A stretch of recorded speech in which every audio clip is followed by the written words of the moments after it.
Informasi lainnya, Tribuners, septic tank bocor di Desa Nania, limbah meluber ke jalan, warga keluhkan bau menyengat. Septic tank skala individual milik pemerintah Kota Ambon melalui Dinas Pekerjaan Umum dan Perumahan Rakyat atau PUPR dikeluhkan warga di RT 003 RW 001 Desa Nania, Kecamatan Baguala, di mana septic tank yang bocor itu diketahui digunakan bersama oleh warga RT 02 dan RT 03. Pantauan Tribun Ambon, Rabu 25 Maret 2026, air berwarna coklat kehijauan meluap dari penutup pembuangan dan mengalir hingga ke jalan, bahkan tergenang di depan rumah warga.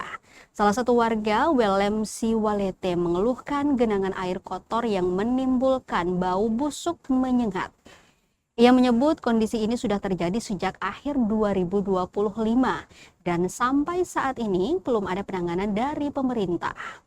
Di sisi lain, Kaur Keuangan Desa Nania, Edi Patinasarani, mengatakan bahwa pihak desa sempat melakukan pembersihan pada Februari 2026 dengan mengangkat sumbatan di saluran pembuangan.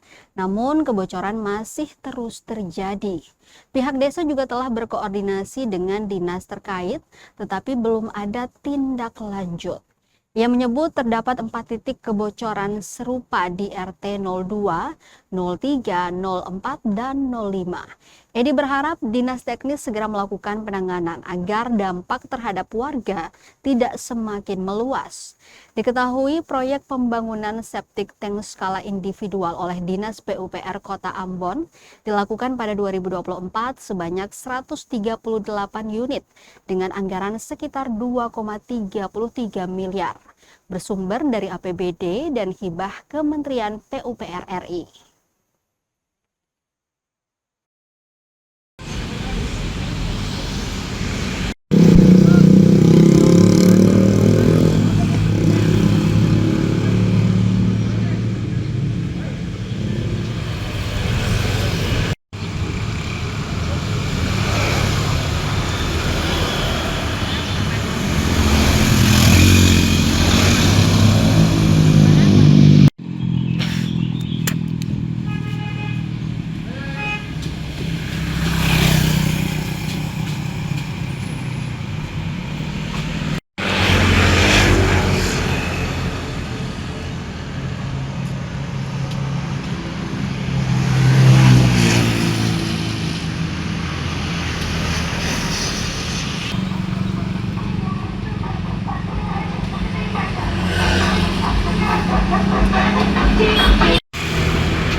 Download Tribun X sekarang, menghadirkan lokal menjadi Indonesia.